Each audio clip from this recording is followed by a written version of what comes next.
बच्चों के दिमागों में भी डिफरेंस पाया जा सकता है और आज की इस वीडियो में हम इस डिफरेंस पर ही बात करेंगे। ये जो फर्क है दिमागों में ये क्या होता है और आज हम जिस फर्क पर बात करने वाले हैं ना उसको बोलते हैं ADHD यानी कि attention deficit hyper activity disorder.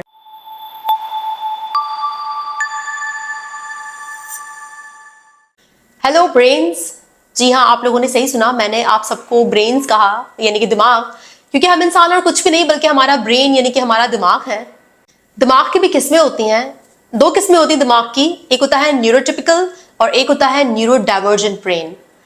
Neurotypical वो ब्रेन है जो कि एक आम जबरदस्त हाईली फंक्शनल ब्रेन होता है, जो कि आम दिमाग होता है जो तमाम तर टास्क वगैरह अंजाम देता है। एक नॉर्मल हेल्दी बेहतरीन किस्म का ब्रेन जो कि मॉडर्न दुनिया में बहुत अच्छे से चल जाता है।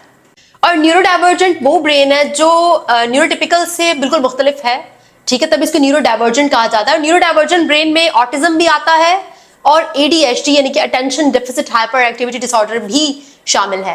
क्योंकि हमारे पेरेंट्स को और हमारे जो उस्ताद हैं, टीचर्स हैं, उन सबको ये लगता है ना कि सब बच्चों का दिमाग एक जैसा होता है, लेकिन ये दुरुस्त नहीं है।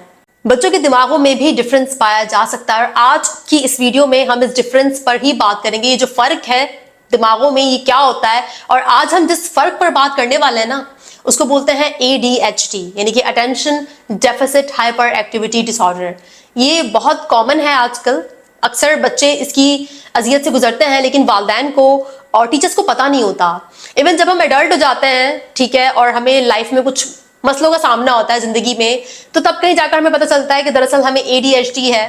उससे पहले ना ही वालिदैन ध्यान देते हैं, नए टीचर्स ध्यान देते हैं, बल्कि सब हमें अक्सर गुस्सा कर रहे होते हैं, डांट रहे होते हैं कि तुम्हारा पढ़ाई में दिल क्यों नहीं लगता, तुम्हारे साथ मसले मसाइल क्यों हैं। तो आज हम बात करेंगे कि ADHD ब्रेन क्या होता है और जिनका ये ब्रेन टाइप है उनके साथ क्या मसाइल होते हैं। इस टॉपिक पर वीडियो बनाने का ख्याल मुझे एक कपल की ईमेल से आया। एक कपल ने मुझे ईमेल किया था और वो अपने 4 साल के बच्चे को लेकर परेशान थे कि वो स्कूल नहीं जाता और किसी से घुलता मिलता नहीं है, अपने आप से बातें करता है और अकेले वक्त गुजारना पसंद करता है। तो क्या आप हमें कोई अच्छा सा साइकियाट्रिस्ट रिकमेंड कर सकती हैं।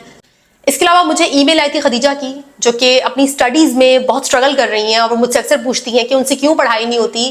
तो बहुत मुमकिन है खदीजा कि इस वीडियो के जरिए तुम्हें मालूम हो जाए कि अगर तुम्हें ADHD है तो तुम्हें अपना टेस्ट कराना होगा और तुम्हें बेहतर तौर पर ना अपने ब्रेन की समझ में आएगी कि आखिर तुमसे फोकस क्यों नहीं होता या तुम्हारे साथ मसले मसाइल क्यों हैं। ADHD क्या होता है? ADHD एक न्यूरोलॉजिकल डिसऑर्डर है। ये दरअसल आपके ना ब्रेन का जो एग्जीक्यूटिव सिस्टम होता है ना, वो वाला सिस्टम जो फोकस करता है, जो टाइम को मैनेज करता है, जो काम वक्त पर अंजाम देता है, जो अटेंशन और फोकस को मैनेज करता है ना, ये वाला जो पार्ट होता है ना ADHD वालों में, ये थोड़ा सा इसमें गड़बड़ होती है, ये इम्पेयर होता है और यहीं से ना सारे मसले मसाइल शुरू होते हैं। क्या मसले मसाइल होते हैं वो सिम्टम्स तो हम आगे चलकर डिस्कस करेंगे, लेकिन पहले मैं आपको ना ADHD की 2 टाइप्स बता दूं। पहली टाइप को बोलते हैं ADHD यानी कि attention deficit hyper activity disorder और इसकी दूसरी जो सब टाइप है ना उसको बोलते हैं ADD यानी कि अटेंशन डेफिसिट डिसऑर्डर। दोनों में फर्क ये होता है ना कि जिनको ADHD होता है वो हाइपर एक्टिव होते हैं, उछल कूद बहुत करते हैं।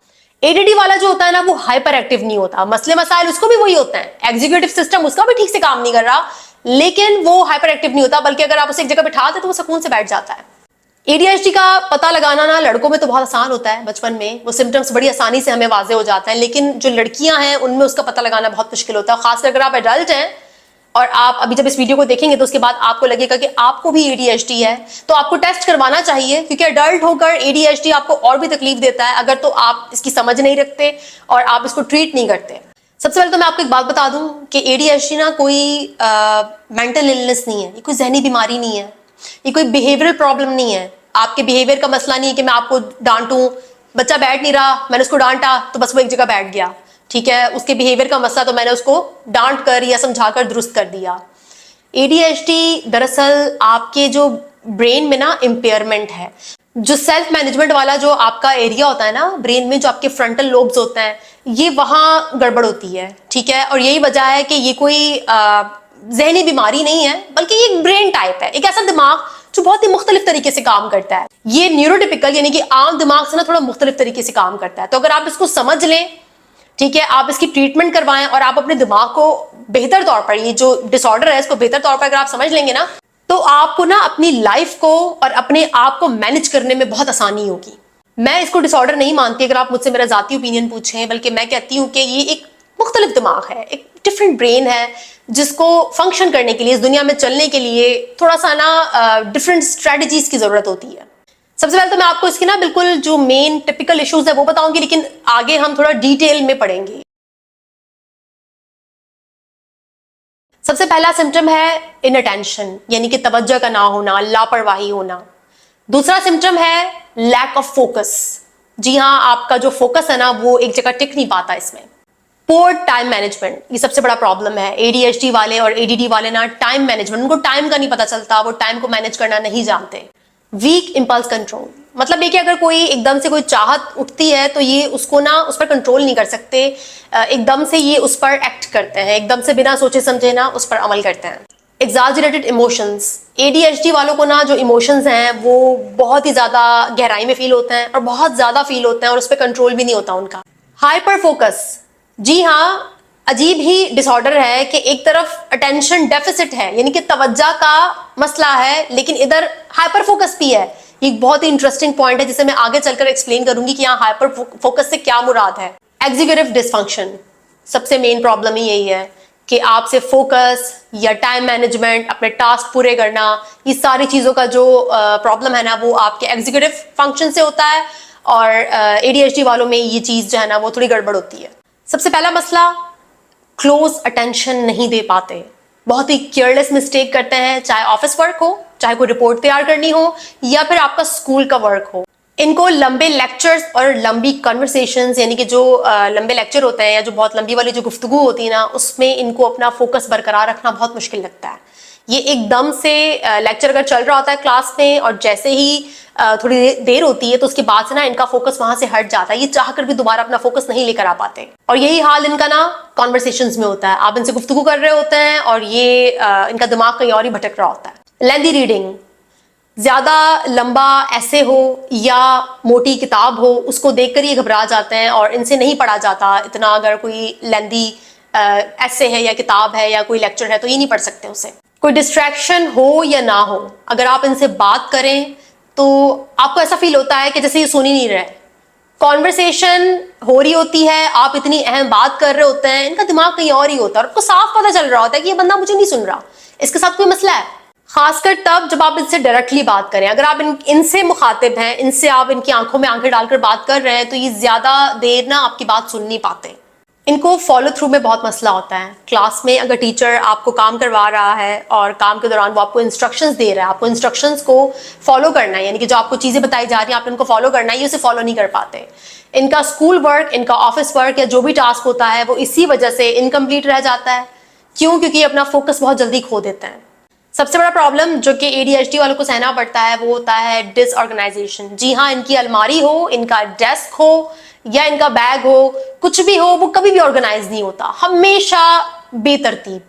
इनको अपने ड्रॉर में, अपनी अलमारी में ना चीजें तरतीब में रखने में बहुत दिक्कत होती है। अगर ये रखते भी है ना तो पाइल अप करते हैं, यानी कि चीजें एक दूसरे के ऊपर रखते हैं। इनको सीक्वेंस से चीजें रखने नहीं आती, इनका ब्रेन सीक्वेंशियल तरीके से काम नहीं करता, बल्कि पाइल अप यानी कि चीजों को एक दूसरे के ऊपर लादना, बस फेंक कर चले जाना। टाइम मैनेजमेंट का प्रॉब्लम है और यही वजह है ना कि इनको अगर आप कोई डेडलाइन देना तो ये उसे कंप्लीट नहीं कर पाते। डेडलाइंस इनसे कभी भी कंप्लीट नहीं होती। क्यों? क्योंकि इनका टाइम का परसेप्शन ही खराब है ना। इनके ब्रेन में इनको नहीं पता होता कि यार ये जो मुझे डेडलाइन बॉस ने दी है या टीचर ने दी है या मेरा जो एग्जाम आने वाला है, मुझे इसकी प्रिपरेशन अभी से करनी होगी, वरना मैं आगे चलकर ना ट्रैक नहीं रख पाऊंगा। इनके ब्रेन में जो वो एग्जीक्यूटिव डिसफंक्शन है ना, उसकी वजह से इनको पता ही नहीं चलता, इनका टाइम का परसेप्शन ही खराब है। यही वजह है कि इनकी तैयारी भी अधूरी रह जाती है। इनका कोई भी रिपोर्ट, कोई भी सर्वे, कोई भी चीज, कोई भी क्लास होमवर्क, कोई भी असाइनमेंट कभी भी टाइम पर सबमिट नहीं होता, ये हमेशा लेट होता है। अगर आप इन्हें कोई टास्क देते हैं या एक्टिविटी देते हैं तो उससे मुतालिक जो चीजें होती ना, उनको खो देना या वो गुम जाना बड़ी आम सी एक बात होती है। आपका बच्चा जो स्कूल जाता है, आप उसे हर रोज नई पेंसिल दे रहे हैं, वो रोजाना पेंसिल गुमा देता है। देखिए, कभी कभार का समझ में आता है, कभी कभार हम सबसे चीजें गुमती हैं, लेकिन एडीएचडी वाले बहुत फ्रीक्वेंटली चीजें गुमाते हैं। अक्सर अपने ग्लासेस खो देना, अपने जो है ना वो कॉपीज खो देना, या फिर वॉलेट, कीज, ये सारी चीजें। कुछ है ना हमारे बहन भाई ऐसे होते हैं या फिर हमारे कुछ दोस्त ऐसे होते हैं कि जब भी उनसे पूछा कहता है यार भूल आया मैं, पूछते सब लोग हैं, लेकिन यहाँ मैंने लफ्ज इस्तेमाल किया है हमेशा या ज्यादातर। जब कोई चीज ज्यादातर हो और आपकी जिंदगी का हिस्सा बन जाए और आप ज्यादातर चीजें भूल रहे हैं तो फिर वो नॉर्मल नहीं होता ना, फिर इसका मतलब ये कि प्रॉब्लम है। जहां पर ज्यादा मेंटल एफर्ट लगती है ना, जहां पर आपने बिल्कुल फोकस होकर घंटों किसी चीज को आपने देना है और सारा मेंटल वर्क है, तो वहाँ एडीएचडी वाले हार मान जाते हैं, उनसे नहीं हो पाता, वो अपना फोकस नहीं रख पाते, बहुत जल्दी डिस्ट्रैक्ट हो जाते हैं। बाहर कोई भी आवाज हो या बाहर कोई भी स्टिमुलाई उनके सामने हो, अगर कोई न्यूरोटिपिकल बच्चा है तो वो अपने आप को कंट्रोल कर सकता है, वो कहता है नहीं यार मुझे यहाँ से तवज्जो अभी नहीं, मुझे यहाँ लेके जानी, मेरा जरूरी काम चल रहा है, मुझे वहां पर अपना फोकस रखना है। लेकिन एडीएचडी वाले जरा भी छोटे छोटे स्टिमुलाई से ना उनकी सारी अटेंशन, सारा फोकस खत्म हो जाता है, वो डिस्ट्रैक्ट बहुत जल्दी हो जाता है। और अगर आप एडल्ट हैं तो फिर बहुत मुमकिन है कि आप बच्चों की तरह आवाज़ों से या स्टिमुलाई से डिस्ट्रैक्ट ना होते हो, बल्कि आपको खामखा की थॉट्स आती हो, आपकी थॉट्स अनरिलेटेड थॉट्स। आप लेक्चर अटेंड करें लेकिन आपको पता नहीं कौन सी वाली 10 साल पुरानी थॉट्स आ रही हैं और आपको वो डिस्ट्रैक्ट कर रही होती हैं। एडीएचडी वाले जाहिर सी बात है हाइपर एक्टिव हैं तो फिजिटी होते हैं, मतलब कि हाथ वाथ बहुत हिलाते हैं, हिलते बहुत हैं। इस वजह से मैं हिल रही हूँ और मैं अपने हाथ हिला रही हूँ, तो ये इनके साथ होता है इशू कि ये एक जगह स्टिल होकर बैठ नहीं सकते। वो बच्चा जैसे टीचर कहती है कि देखो खुदा के लिए तुम अपनी जगह पे बैठ जाओ, और वो नहीं बैठता, और टीचर बार बार ये शिकायत करती है कि आपका बच्चा अपनी जगह नहीं बैठता। हम कुछ भी कर लें, डांट लें, मार लें, कुछ भी कर लें, ये अपनी जगह पे नहीं पाया जाता। वो आपका कुलीग ऑफिस में जब आप आते हैं उसके टेबल पर तो वो कभी भी वहां मौजूद नहीं होता, तो बहुत मुमकिन है कि उसे एडीएचडी हो। भगदड़ मचाते रहना, चीजों पे चढ़ना, अमूमन बच्चे ऐसा करते हैं। वालिदैन तंग आ जाते हैं कि अलमारी हो, फ्रिज हो, कुछ भी हो, हर चीज के ऊपर तुम्हें चढ़ना है। तुम्हें क्यों बात समझ में नहीं आती, गिर गए तो अल्लाह ना करे कुछ हो जाएगा तुम्हें, तो बहुत मुमकिन है कि आपके बच्चे को एडीएचडी हो। लेकिन जो एडल्ट्स होते हैं अगर वो अलमारियों पे नहीं चढ़ रहे या दरख्तों पे नहीं चढ़ रहे तो वो ना अपने हाथ और टांगे बहुत हिलाते हैं, बिल्कुल उसको बहुत ज्यादा, खासकर टांगों को बहुत मूवमेंट देते हैं, रेस्टलेस रहते हैं, बेचैन इस्तराब में। एडीएचडी वाले ना एक दौड़ में होते हैं, भाग रहे होते हैं, ऑन द गो होते हैं, ठीक है। आपको फील भी हो जाता है अगर कहीं पर रेस्टोरेंट में या मीटिंग में ज्यादा टाइम पर बैठना है और ज्यादा टाइम आपने वहां पर फोकस करना है, लोगों से बात करनी है या मीटिंग को सुनना है, आपको साफ फील हो रहा होता है कि ये बहुत रेस्टलेस है, बेचैन है और भागने की कर रहे हैं। बस आपने जरा सा कुछ, जैसे आपने कहा कि ओवर, तो ये भाग जाएंगे, क्योंकि उनके लिए ना बहुत देर तक ऐसी जगहों पर बैठना और वो जो मीटिंग है या फिर वो जो रेस्टोरेंट में सब फ्रेंड्स एक साथ इकट्ठे हुए हैं, तो उसके साथ ना अपने आप को जोड़े रखना या कनेक्टेड रखना या फोकस्ड रहना या अटेंशन देना इनके लिए बहुत मुश्किल होता है। बहुत बातूनी होते हैं और बातूनी होने के अलावा ना आप बात कर ही रहे होते हैं और आपकी बात काट करना अपना क्वेश्चन ले आएंगे। आपको गुस्सा आ जाता है कि भाई मुझे बात तो कंप्लीट करने दो तुम, लेकिन नहीं, एडीएचडी वालों में ना सब्र नहीं है, सुनने की हिम्मत नहीं है और ये उनके कंट्रोल से बाहर होता है। आप बोलते हैं यार तुम्हें कितनी बार समझाया कि मुझे मेरी बात कंप्लीट करने दो, फिर बात कर लेना, लेकिन आपका बच्चा या आपका वो फ्रेंड या आपका बहन भाई या जो भी है या आपका पार्टनर, वो नहीं समझता इस चीज को, क्योंकि ये उसके कंट्रोल से बाहर है, ये उसके कंट्रोल में नहीं है और वो ना चाहते हुए भी ना आपकी बात को इंटरप्ट करता है, आपको टोकता है और अपनी ही बीच में शुरू हो जाता है। कॉन्वर्सेशन में यानी कि गुफ्तगू में ना अपनी बारी का इंतजार करना इन्हें नहीं आता। अगर आप कोई एक्टिविटी कर रहे हैं और आपके साथ कोई एडीएचडी वाला बच्चा बैठा हुआ है, या बच्चा नहीं तो कोई एडल्ट बैठा हुआ है, आपको उसने आपको टोकना ही टोकना है और आप तंग हो जाते हैं, हट जाती है आपकी कि भाई तू चुप कर यार, मैं काम कर रहा हूं। लेकिन उनके बस में ये चीज नहीं होती। सबको डिस्टर्ब करना और दूसरों की परमिशन के बगैर उनकी चीजें इस्तेमाल करना, ये एडीएचडी वाले करते हैं और ये सब उनके कंट्रोल से बाहर होता है। एडीएचडी और एडीडी में ये फर्क होता है कि एडीएचडी वाले हाइपर एक्टिव होते हैं और एडीडी वाले हाइपर एक्टिव नहीं होते। अगर आपका बच्चा बहुत भगदड़ नहीं मचा रहा, शोर नहीं मचा रहा, लेकिन इसका ये मतलब नहीं है कि उसको एडीएचडी नहीं है, मे बी उसको एडीडी हो, लेकिन अगर वो इनअटेंटिव है और ये तमाम तक सिम्टम्स जो मैंने आपको बताए हैं इसमें से अगर कुछ उस पर पूरे उतर रहे हैं तो आपको उसका टेस्ट करवाना चाहिए, आपको अपना टेस्ट भी करवाना चाहिए। इसके अलावा ऑनलाइन भी काफ़ी सारे टेस्ट अवेलेबल हैं इंटरनेट पर, आप वो भी कर सकते हैं। अब सवाल ये पैदा होता है कि आप भी सोच रहे होंगे कि यार ये एडीएचडी वाले इतने बुरे होते हैं, ये तो बहुत ही बुरे, बहुत ही लापरवाह किस्म के लोग हैं। देखिए ऐसा नहीं है, एडीएचडी एक बायोलॉजिकल डिसऑर्डर है, एक न्यूरोलॉजिकल डिसऑर्डर है और ये जो भी मैंने आपको चीज़ें बताई ये अक्सर इन बच्चों के, इन एडल्ट्स के ना अख्तियार से बाहर होती हैं। याद रखिएगा कि ADHD कोई बीमारी नहीं है, कोई जहनी बीमारी नहीं है। ये लोग जानबूझकर ऐसा नहीं करते, बल्कि एक बायोलॉजिकल, एक न्यूरोलॉजिकल डिसऑर्डर है जिसको बेहतर किया जा सकता है कुछ मेडिसिन के जरिए, कुछ आपको थेरेपी के जरिए, कुछ आप जो अपने डिसऑर्डर को समझते हैं तो आप CBT यानी कि cognitive behavioural therapy, different techniques और टूल्स के जरिए, जो कि आगे हम डिस्कस करेंगे, आप ना अपनी लाइफ को बेहतर कर सकते हैं। इन न्यूरोटिपिकल लोगों की दुनिया में आप भी बेहतर परफॉर्म कर सकते हैं। अक्सर लोग कहते हैं कि ADHD जिन लोगों को होता है वो बहुत ज़हीन होता है। ऐसा नहीं है। ADHD जिन लोगों को होता है वो ज़हीन नहीं होते। असल में ADHD का प्रॉब्लम ये है ना, ये ना एक बहुत ही अजीब सा डिसऑर्डर है। इसमें मसला फोकस का नहीं है। आपका ब्रेन फोकस करना जानता है, लेकिन मसला ये है कि आपका जो ब्रेन है ना, वो ये फोकस करना नहीं जानता कि कौन सा टास्क इंपॉर्टेंट है, कौन सा टास्क पहले करना चाहिए और कौन सा बाद में करना है। मिसाल के तौर पर आपका टेस्ट है, ठीक है, कल, और आप बैठ के वीडियो गेम्स खेल रहे हैं। अब जो न्यूरोटिपिकल ब्रेन वाला बच्चा होता है, उसको पता होता है, उसका ब्रेन उसको बोलता है कि भाई ये गेम वेम बाद में हो जाएगा, पहले तुम टेस्ट की तैयारी तो कर लो। और ये सब जो न्यूरोटिपिकल ब्रेन वाला जो बच्चा होता है ना, उसको उसका ब्रेन बताता है, क्योंकि उसका जो सेल्फ मैनेजमेंट और टाइम मैनेजमेंट का जो पार्ट है ब्रेन में, वो सही चल रहा होता है। लेकिन ADHD वालों को टाइम की समझ नहीं होती, उनको टाइम परसेप्शन बिगड़ा हुआ होता है। उनके ब्रेन को ना टाइम को ट्रैक करना नहीं आता। उनको ये समझ में नहीं आता उनके ब्रेन को कि यार ये टेस्ट मेरा कल है और मुझे ये फालतू का वीडियो गेम छोड़कर पढ़ना है। ये चीज इंसान को तब समझ में आती है जब वो टाइम का ट्रैक रखना जानता हो, जब उसको टाइम का परसेप्शन पता हो। और यहाँ पर ना फोकस का मसला नहीं है, यहाँ पर हाइपर फोकस है। हाइपर फोकस क्या है और ये कैसे आपको नुकसान देता है? मिसाल के तौर पर एक ADHD बच्चा अगर इंटरेस्टेड हो जाता है वीडियो गेम्स में, तो वो वीडियो गेम्स में बहुत हाइपर फोकस होता है बनिस्बत एक आम बच्चे के, जो कि न्यूरोटिपिकल है, जो कि नॉर्मल सा बच्चा है। और यहाँ प्रॉब्लम ये होती है ना कि जो बच्चे का ब्रेन न्यूरोडाइवर्जेंट होता है, उसको वीडियो गेम से हटाकर पढ़ाई की तरफ लेकर आना एक बहुत ही मुश्किल टास्क होता है, क्योंकि उसका ब्रेन अगर वीडियो गेम्स में इंटरेस्टेड है तो वहां हाइपर फोकस रहेगा। उसके लिए अपने फोकस को हटाना बहुत मुश्किल होता है। इसी तरह से वो लोग जो ADHD वाले थे लेकिन ज़हीन थे, दरअसल उनका जहन, फर्ज करें एक बच्चा ADHD वाला है लेकिन उसका जहन किताबों में चला जाता है, वो किताबों में हाइपर फोकस है, उसको बुक्स से इश्क है, तो फिर आप सोचें कि जब इतनी किताबें वो पढ़ेगा, इतना वो हाइपर फोकस रहेगा। बहुत ज्यादा डीपली फोकस करने वाले लोग हैं, लेकिन इसे वहां फोकस करते हैं जहां इनको इंटरेस्ट होता है। लेकिन देखिए, दुनिया में बहुत सारे काम ऐसे हैं जो हमारे इंटरेस्ट के नहीं होते। हर काम में तो आपको इंटरेस्ट नहीं होगा ना, कभी कभार अपना दिल मारना पड़ता है, कभी कोई चीज जरूरी होती है, बोरिंग होती है लेकिन जरूरी होती है। इनके दिमाग में ये चीज नहीं होती। कोई चीज कितनी जरूरी क्यों ना हो, अगर इनको इंटरेस्ट नहीं है तो इनको उसको पढ़ने में बहुत ज्यादा दिक्कत होती है।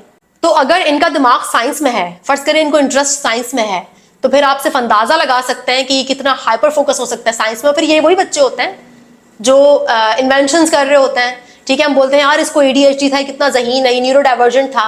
तो न्यूरो डाइवर्जेंट होना जहानत होने की निशानी नहीं है, बल्कि ये एक जुआ है कि अगर आपका बच्चा न्यूरो डाइवर्जेंट है और इत्तेफाक से उसका फोकस मैथमेटिक्स में है, तो फिर तो वो बादशाह बन जाएगा मैथमेटिक्स का, क्योंकि उसके पास हाइपर फोकस करने की एबिलिटी है, जो कि एक आम बच्चे के पास नहीं है। लेकिन अगर आपके बच्चे को गेम में इंटरेस्ट है या बाकी के कामों में इंटरेस्ट है, तो फिर आपके लिए बड़ा मुश्किल हो जाता है ना उसके इंटरेस्ट को, उसकी सोच को डाइवर्ट करना। इसके लिए ना बहुत ज्यादा अवेयरनेस चाहिए पेरेंट्स को, और खासकर जब ये बहुत छोटी उम्र में डायग्नोज होता है ना, तो ये कंट्रोल हो जाता है। आप बच्चे का बिहेवियर, हर चीज जो है ना, वो काफी हद तक आप मैनेज कर लेते हैं। लेकिन अगर आप बड़े हो गए हैं तो फिर आपको बहुत मुसीबतों का सामना होता है। अक्सर लोग मुझे कहते हैं कि मैडम आप इतना हिलती क्यों हैं, आपके हाथ क्यों इतने हिलते हैं और आप खुद भी हिल रही होती हैं। तो हाँ, मुझे भी ADHD के सिम्टम्स हैं, और यही एक सबसे बड़ा इशू मेरी ज़िंदगी में रहा है। मैं खुद भी बहुत डिसऑर्गेनाइज्ड रही हूँ, और जब मुझे पता चला कि हाँ मुझे ADHD के सिम्टम्स हैं और मैं भूल जाती हूँ चीज़ें, मैं टास्क मुकम्मल नहीं कर पाती, मैं बहुत हाइपर फोकस्ड हूँ, अगर मेरा फोकस किसी एक जगह चला गया तो फिर वहाँ से वो नहीं हटता। आज से 3-4 साल पहले मेरा फोकस साइकोलॉजी की तरफ चला गया था, और फिर मैं अपने आप को रोक नहीं पाई। मतलब इतना ज़्यादा फोकस हो गया कि फिर मुझे वो मेरा कैरियर बन गया।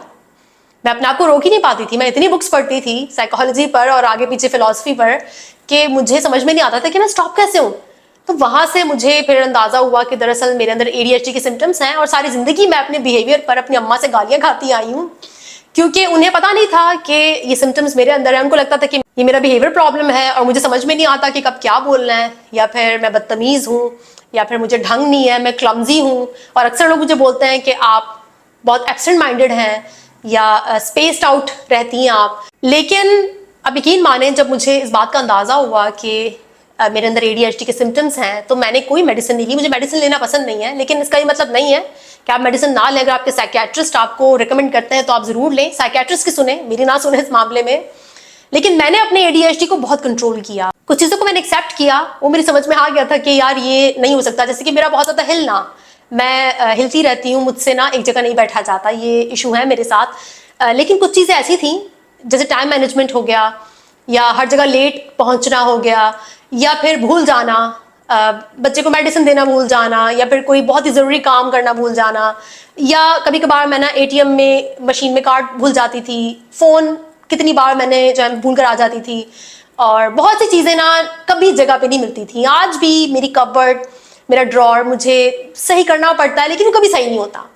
तो बस मैं एक्सेप्ट कर लेती हूँ कभी कभार, लेकिन हाँ, मैं कोशिश करती हूँ, ऐसा नहीं कि सब कुछ बिखरा हुआ छोड़ देती हूँ। तो ऐसा नहीं है, मैंने सीखा, मैंने हैक्स, ट्रिक्स, ये सब कुछ सीखा। मैंने अपनी थेरेपी की, बिहेवियरल थेरेपी की, और ख़ुद को समझाया। इसके अलावा जो ADHD फ्रेंडली टेक्निक्स होती हैं, मैंने उनको अडॉप्ट किया अपनी लाइफ में। तो 4 साल में इतना हो गया कि मेरी लाइफ थोड़ी सी बेहतर हो गई, वरना उससे पहले ना मेरी समझ में नहीं आता था कि मुझसे क्यों चीज़ें मैनेज नहीं होती।